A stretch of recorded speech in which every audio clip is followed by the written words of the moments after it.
Thank you, Madam Deputy Speaker, for granting this important debate on police funding in Cambridgeshire. It has taken a number of attempts to secure this debate, and I'm extremely grateful that it will now be the first adjournment debate of the year. I'm extremely pleased to see so many of my fellow Cambridgeshire MPs in attendance for this debate, and I welcome their timely interventions. Having spoken to several of them about this subject, I know that this is a topic that concerns us all and transcends party politics. The issue of police funding is one that continues to be an issue across the county. I made it a cornerstone of my election campaign and pledged to fight for a fairer funding solution. Last year, Cambridgeshire experienced significant political change, not only in the makeup of its members of parliament, but also in the makeup of its constituencies, with the necessity to add a new parliamentary constituency owing to the increase in the county's population. Cambridgeshire is the fastest growing county, and as such, it is vital that this growing population is properly protected. The subject of police funding in Cambridgeshire has been a growing issue in recent years. Indeed, the way in which our police forces are funded via the government core grant allocation and the policing precept element of the council tax bill has long since led to an unequal distribution of funding across the police forces of England and Wales. Cambridgeshire is the fourth worst funded police force.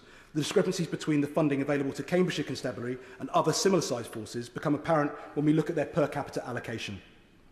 In Cambridgeshire, this is only £217.80 per person, whereas in Durham, it is £265.17. The national average is £275.20. Cambridgeshire currently receives a raw deal. This is because the police allocation formula that underpins this funding is based on population data that is now hopelessly out of date. The current formula was introduced in the 2013-14 financial year and is based on the population size of Cambridgeshire in 2012. The county, as we all know, has grown significantly in those intervening 13 years. When this is broken down, it shows that this year, 2024-25, the total budget for Cambridgeshire is £197.5 million. This figure is split, 56% government funding and 44% precept. The national average is 66% government funding and 34% precept. So I would like to ask the Minister why Cambridgeshire residents will continue to pick up the slack next year when there was an opportunity to change the formula to better balance that split and reduce the burden by 10%, which would have brought us in line with the national average. Indeed, that figure of £197.5 million is Cambridgeshire's share of the total budget for England and Wales of £16,575.7 million. It represents just 1.2% of total funding. This correlates with Cambridgeshire's share of current police numbers. As of 31st of March 2024, there were 147,746 FTE police officers in England and Wales. Of those, Cambridgeshire had just 1,757 police officers, 1.2%. The government has pledged to restore neighbourhood policing via an uplift of 13,000 new neighbourhood police. This pledge was first made by the now Home Secretary in February 2023, but the recruitment of these officers, as I understand it, won't begin until the 2025-26 financial year and is set to be recruited over the remaining 4 years of the Parliament. So I would like the Minister to clarify whether the 13,000 was on top of the police headcount in February 2023 or against the projected headcount in March 2029, and if the latter, what is the projected headcount for police in England and Wales in March 2029? In November, the Home Secretary confirmed that those 13,000 neighbourhood police would be made up of only 3,000 FTE police, 4,000 PCSOs, 3,000 special constables and 3,000 officers reassigned from other duties. Based on these numbers and the allocation I established earlier, Cambridgeshire, at just 1.2% of these numbers, would receive 36 police officers, spread over the remainder of this Parliament, which is just 9 new officers per year. We have 8 constituencies in Cambridge, and that's realistically just 1 new officer per constituency, and assuming that Peterborough and Cambridge, as our 2 cities, have an increased requirement compared to more rural constituencies, we could very easily see 0 new officers in some Cambridgeshire constituencies. Additionally, the current plan includes the redistribution of 3,000 existing police officers. As the previous calculation showed, at just 1 officer per constituency, it is highly unlikely that we will see any discernible difference. And whilst I appreciate that operational decisions are the responsibility of the Chief Constable, I would gently ask the Minister where she thinks police, in an already overstretched and under-resourced force, will be redistributed from. Before Christmas, I spoke to Cambridgeshire Constabulary about the impact of the government's neighbourhood policing pledge would have. It provides a useful illustration of what the pledge looks like for the forces that haven't been properly resourced. The government have pledged that every neighbourhood will have a named officer, and as things stand, the town of St Ives has a single named officer to cover it, a town with a population of 17,000 residents. That same officer is also the named officer for the smaller market town of Ramsey, 12 miles north, just outside my constituency in northwest Cambridgeshire, a further 6,000 residents. That same officer is also responsible for all of the villages that lie between these 2 towns: Warboys, Bury, Upwood, Wistow, Broughton, Oldhurst, Woodhurst, Pidley, and I believe even Somersham, Bluntisham, Colne, Erith, Needingworth and Holywell. Conversely, that same area is covered by 2 members of Parliament and over a dozen councillors. How big an area should one officer be expected to cover? Honourable gentleman, give way at that. I should give way. Thank you very much for giving way. He makes an interesting point about the reality of policing in a rural area. I represent Central Suffolk and North Ipswich, which is in Suffolk. We are one of the most consistently underfunded police forces across the country. One of the misconceptions, I believe, is that crime in rural areas is made up of there is no crime in rural areas, and rural crime is kind of doesn't require the same manpower. Both are absolutely wrong. And the reality is crime in rural areas is down to county lines, trafficking, cybercrime and organised crime. Can he speak to the changing nature of crime in Cambridgeshire, like we experience in Suffolk, that rural crime is not easy to police? Absolutely. I concur wholeheartedly with that assessment. I will come on to in more detail the difficulties of rural crime, both in terms of manpower and also the specifics of rural crime that just simply don't exist in other parts of the country. Yeah. But I'll come on to that shortly. I think nobody would expect their neighbourhood to be considered as the same neighbourhood as that 12 miles away. When I asked the policing minister in November what her definition of a community is, I didn't receive an answer and was told that more detail will be set out in due course. So I would like the minister to clarify what her definition of a community is in the context of the size of community a single officer should be expected to cover. Could she also clarify what additional resources the government will provide in Cambridgeshire to ensure that their neighbourhood policing pledge can realistically be met by the St Ives Safer Neighbourhood Team and indeed safer neighbourhood teams across the county? Speaking to residents in some of our rural villages and communities, particularly those west of the A1 in my constituency, the issue of a lack of visible police presence is a constant theme. Many residents complain that they never see a police officer in their community, and this chimes with the government's own findings. According to Labour, half of the public said they never or almost never see an officer on patrol. So could the Minister clarify how the government's neighbourhood policing pledge will address the paucity of visible policing in rural areas? In villages such as Brinkton and Molesworth, residents benefit from the presence of the Ministry of Defence Police. Nearby RAF Molesworth is operated by the United States Air Force Europe, and with the vast majority of US Air Force personnel living in the local community rather than on base, MOD police patrol in the surrounding villages in order to ensure the safety of US personnel. And whilst this provides a police presence of sorts, local residents should not have to rely on the nearby presence of the US military in order to see the presence of visible police. As a result of the lack of confidence felt by some residents in the lack of a visible police presence and deterrence, residents in some local villages have turned to private security firms like Blue Line, who cover the area from Catworth to Hale Weston, with monitoring and response to calls or alarm activations from those who pay for the service. As a local resident who knows that their village will be without any sort of visible police deterrent, this is a sensible option for the peace of mind that it brings, but it should not even be a consideration. I shall give way. Can I commend the Honourable Gentleman for Huntingdon for bringing this forward? I spoke to him beforehand. One of the great issues in the rural countryside that I represent and he represents and others represent is the theft of farm machinery. It is in the early hours of the morning in many cases. In Northern Ireland, the police, the PSNI, work alongside the Ulster Farmers Union. Has the original gentleman aware that the police in his constituency work alongside with the National Farmers Union to mark all the machinery so if it is stolen they can then trace where it goes? I know in Northern Ireland it goes south towards the Republic and then comes across to England. It would be one of those things perhaps maybe the police and the NFU could look together at. I agree with the manner of the rural crime that takes place, and I will come on to talk about the rural crime action team that we have in Cambridgeshire in due course and how they deal with those specific threats of that type of rural crime. He highlights the very important point in terms of rural crime, and he set out a very powerful case in terms of how Cambridgeshire is underfunded per capita compared to other forces, but how that is more acute in areas such as Fenland, which are rural constituencies. But could he not also see the irony in the Prime Minister launching his housing strategy in Cambridge and the fact that the government says it wants to see much more housing in Cambridgeshire, and yet its per capita funding discriminates against Cambridgeshire as an area? Indeed, the Right Honourable Member produces a good point. The Prime Minister, of course, launched his housing campaign at Alchemy Weald, which is in my constituency. That's currently around 1,500 houses. There are another 4,000 homes to be built in that location. So it is indeed a great irony that we are talking about per capita funding in an area which is growing as quickly as it is. And so that is something that I do feel we need to address as a matter of urgency. Shall I give way?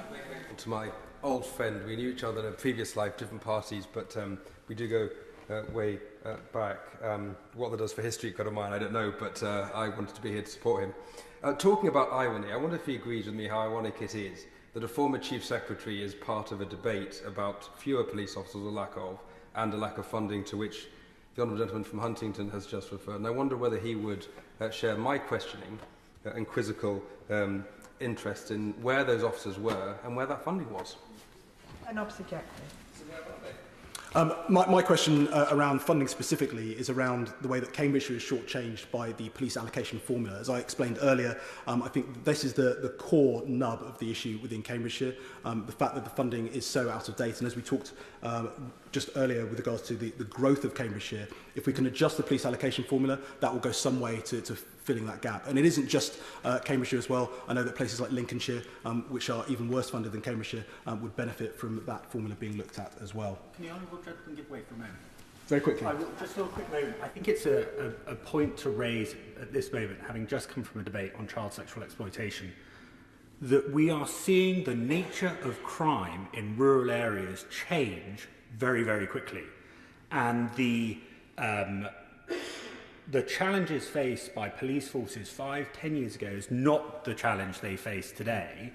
And the reality is, in Suffolk, we've got a massive problem with trafficking.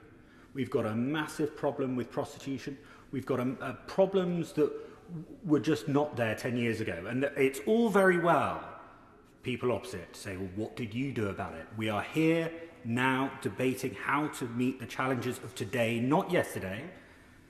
Can he speak to that for a moment? I thank my honourable friend for mentioning that. I think you're very right in terms of the nature of the threat that's now faced. I think aspects like modern slavery go unseen within rural communities. I can think of countless examples within even my own constituency where individuals have been found within sort of isolated warehouses and barns out in the countryside, usually with somewhere like a cannabis farm. I even attended a cannabis farm with members of Cambridgeshire Constabulary right in the middle of St Ives, that showed that there were a number of individuals who had been living there and working there, presumably under duress. And so this is something that goes unseen, and I think increasing that ability to reach those unseen areas is going to be hugely important. To that extent, I would ask the Minister how the Government's neighbourhood policing pledge will restore confidence in Cambridgeshire's rural communities who feel that their needs are not necessarily a priority. In April, the Prime Minister pledged that Britain's rural communities will be protected with the first ever government-backed rural crime strategy. So could I ask the Policing Minister to confirm when that rural crime strategy will be published and how it will benefit Cambridgeshire specifically, given we have already established that there will be little in the way of additional resource for the county's police force? I shall give way. Member, as you're touching on rural crime, I think that's a major issue in Cambridgeshire. It's a major issue in my constituency. Yes, you can mark big farm machinery, but people are stealing parts of the farm machinery. They're much more difficult to track. And also hair coursing is a major problem. And just as you're saying, the sheer area of Cambridgeshire that our police force, very tiny number of police we have, is expected to cover. So will you ask the Minister to ensure that when they're diverting police, as they're talking about doing, they do not divert them from the rural crime unit. Indeed, they look to bolster that rural crime unit as well. I thank the Honourable Member for a contribution, and I would add to that. I spoke to a local farmer a few weeks ago, and I asked him, sort of, with regards to how he would tackle something like hair coursing on his land. At what point do you feel emboldened enough to stand up to those individuals? And he explained to me quite simply. He said, it is just it is too dangerous. He said, even though we're farmers, we're big burly blokes, We have shotguns, but even then, he said, a friend of mine had petrol, was doused in petrol and had a match held to him by those responsible for hair coursing. It is simply not worth risking your life in order to take these people on. And in fact, hair coursing is a 999 call. If you see a vehicle that you suspect is involved in hair coursing, a 4x4, no plates, a couple of lurchers in the back, that is a 999 call and will prompt an adequate response. But that is a perfect segue as I come on to rural crime. Rural crime itself is a specialist area and as such requires officers who understand how to tackle it. With the influence of organised crime, we see hair coursing, machinery, equipment, GPS, fuel and livestock thefts, crimes that require a specialist team. Cambridgeshire Rural Crime Action Team is one of the best, and having joined them recently for an operation, I've been able to see firsthand how effective they are. A team that punches above its weight despite being under-resourced. It was just over a year ago that they were awarded the Rural Initiative of the Year by the NFU for Operation Walrus, spearheading a national crackdown on GPS theft. In April, the now Home Secretary pledged that Labour will crack down on these criminals, establishing a dedicated rural crime strategy to restore order to our rural areas, backed up with tougher powers and increased rural police patrols. I would ask the Policing Minister how this pledge will apply to Cambridgeshire. How will the government's pledged rural crime strategy restore order to a county that is 90% rural? How will the Home Secretary's commitment to increased rural police patrols translate into increased support for an under-resourced specialist team like RCAT, as well as an increase in visible police presence? In October of last year, Cambridgeshire County Council passed a motion that directly addressed the issue of fairer police funding. The motion was brought by Councillor Alex Boulat, the Labour candidate in Huntingdon during the last election, and my opponent. And as I mentioned at the start of my speech, fighting for fairer police funding for Cambridgeshire was one of my election pledges to my now constituents. So whilst Councillor Boulat never addressed the issue of police funding during the election campaign, I'm hugely pleased to see her take up that fight now and raise it at County Council level. The motion called for this Labour government to ensure Cambridgeshire has its fair share of the new neighbourhood police officers and that they are fully funded by the Central Policing Corps grant. It asked for Cambridgeshire MPs to lobby for a fairer funding deal for our county through changes to the government's police grant allocation that better reflects current population data and local factors. The Policing Minister knows well that I've been campaigning for fairer funding. This debate is not the first time I've addressed it with her, and I appreciate her tolerance, either in person or via written questions. In her response, could the Policing Minister respond directly to the request posed in the motion from Cambridgeshire County Council and explain to them why they haven't yet received a fairer funding deal? And with that, I give the Policing Minister the opportunity to respond to these questions. But lastly, to request whether she and the Home Secretary would meet with me and with our other Cambridgeshire MPs and our Police and Crime Commissioner to discuss the steps required to update the police allocation formula so that government funding for 2025-26 is based upon Cambridgeshire's current and future population size, not the population as it was by then nearly a decade and a half ago, and to redress the imbalance that sees Cambridgeshire residents contribute 10% more than the average across England and Wales to make up the government's shortfall. Our constituents in Cambridgeshire deserve to feel safe. They deserve to receive the full protection that the government can provide, and they deserve not to have to pay over the odds to receive that. Thank you. Yeah. Minister Dame Diana Johnson. Thank you, Madam Deputy Speaker. And let me begin by wishing everyone a very happy new year, especially to you, Madam Deputy Speaker, and to the honourable gentleman who has secured this important debate this evening, and to all Cambridgeshire MPs who are present in the Chamber. And also, I must wish a happy new year to the Member of Parliament for Strangford, who is starting the year as he finished the last one in contributing to every adjournment debate that is held in this place. I'd also like to take this opportunity to thank all the police staff, PCSOs and specials who were on duty over Christmas and the New Year, keeping us all safe. I had the privilege to see this firsthand in Birmingham city centre when I accompanied West Midlands Police, and also in Bedford with Bedfordshire Police just before the Christmas recess. Now, quite understandably, I know the honourable gentleman is focused on police funding as it relates to his constituency and his police force, and I will come to the specific question on Cambridgeshire Constabulary shortly, but I just want to start by referring to the provisional police funding settlement for England and Wales that was laid before the House just before the Christmas recess. The headlines are that in 25-26, overall funding for policing will rise to £19.5 billion. This is an increase of up to £1 billion from this financial year, and we are investing in key areas. We've listened to what the police had to say on the challenges that they face and secured a settlement that seeks to address those concerns and provides the building blocks for our programme of reform. Now, included in that figure is £100 million to kickstart our commitment on neighbourhood policing and put officers back into the heart of communities. We are also covering the cost to policing of the changes to employers' national insurance contributions and the costs of the police pay awards.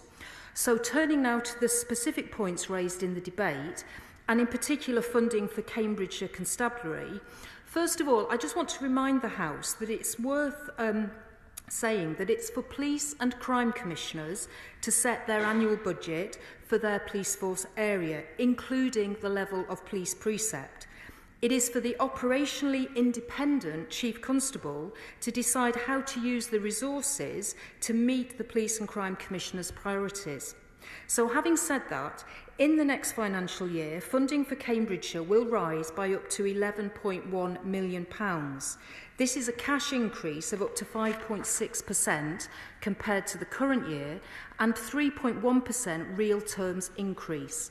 And on the provision of funding for employers' national insurance contributions, which I just referred to, I just want to confirm again that the distribution will not be based on the funding formula shares, and I hope that that will provide some reassurance to the force. Now, we do understand that comparing funding between forces will result in highs and lows, and I do commend Cambridgeshire's leadership for running an efficient force that has maintained officer numbers and worked to keep the community safe in a very challenging financial environment. The financial shocks of recent years, as well as the position that we inherited from the previous government, have meant taking some tough choices. But we believe that we've managed to secure a balanced settlement for policing, while still managing to drive forward with our key commitments. In return, we have also been very clear that we expect police forces to look for ambitious ways to drive efficiency and productivity and to make real improvements. And we are supporting this through our recently announced Commercial Efficiencies and Collaboration Programme, which will have its early focus on procurement frameworks and working to use the full advantage of police buying power, alongside the potential for greater cost recovery. I'd also just like to point out to the House that the announcement that was made in December was the provisional police settlement, and it's now open to consultation until the 10th of January. So Cambridgeshire Police Force have the opportunity to make further representations in this period up until the 10th of January. So I just want to now deal with the Honourable Gentleman's concerns regarding the funding formula. In particular, I do note that population change can be a variable across different parts of the country, and I note what the Honourable Gentleman said, and I recognise that in those forces that have seen bigger changes, they will be keen to ensure that the funding they receive keeps pace with demands. And on that basis, I just want to say to the Honourable Gentleman that we have, in the provisional police settlement, delivered a real terms increase in funding for Cambridgeshire Police for next year. And if I just finish this point, then I will take the intervention. And the £1 billion overall increase in the police settlement next year comes at a time, and this is actually perhaps a very pertinent point to make this comment in light of who wishes to intervene on me next, this is coming at a time when the government is having to make, as I said before, tough decisions on budgets after inheriting a £22 billion black hole as we work to fix the economy. But I'm very happy to give way. Well, I mean, that's a separate point, because my honourable friend was making the point in terms of the share of the existing pie, not in terms of whether more funding is put in. It's the proportion that Cambridgeshire gets. But I wanted just to pick up on a specific point. You very interestingly said the consultation is still open until the 10th of January. That's not very far away. Could she clarify what criteria she will apply in making adjustments to that provisional allocation? Is that published? Because I think a lot of members may not be cited on what changes may be made to the allocation and how the government will reach that decision. Well, the Right Honourable Gentleman is a very experienced member of this House, and he will know that this is the normal process that goes on when the provisional settlement is announced before Christmas. There is then an opportunity for police forces to come forward to make further representations or to query figures. That's always been the case. There's nothing new about this process that we are using. But I think it is important just to note, as I said, that we are having to make difficult decisions at this time because of the inheritance that we have. I also just want to make the point that the government grants are not the only source of income available to police forces. And in 25-26, PCCs in England have the flexibility to increase the precept by up to £14 for a Band D equivalent property, or go further should they wish to by holding a local referendum. And I note that the Cambridgeshire PCC has chosen to maximise precept in previous years, and subject to that decision for 25-26, 44% of Cambridgeshire's police settlement funding will be raised locally via that police precept. And while I know the Honourable Gentleman is concerned about the additional demand that a population increase may create for Cambridgeshire Police, I would also ask him to consider the positive impact that this may bring forward to the council tax base, and as a result, the level of income that can be generated locally by the PCC. And in response to the direct question that the Honourable Gentleman asked me about reviewing the funding formula, I can say that to support the delivery of this government's Safer Streets mission, we have been clear that broader policing reform is necessary to address the challenges faced by policing and help the system to deliver effective and efficient policing to the public. And I note the contributions that have been made about the changing face of crime in this country and the challenges that police forces have to face. So that's why we've set out very clearly a reform agenda. And of course, the allocation of funding to police forces remains an important consideration in that reform work. And phase 2 of the spending review will give us an opportunity to consider police funding in the medium term, ensuring that it aligns with our programme of reform and delivery of the Safer Streets mission. I will give way very quickly. Thank you very much. I thank the Minister for giving way, and I really welcome the increase in police funding that Cambridgeshire is having. I understand the concerns that are being raised. There is a lot of growth happening in and around Cambridgeshire. Can the Minister reassure me that her department will be having the relevant conversations with MHCLG and others as that happens to make sure that we can show residents how we're supporting police growth as the population expands?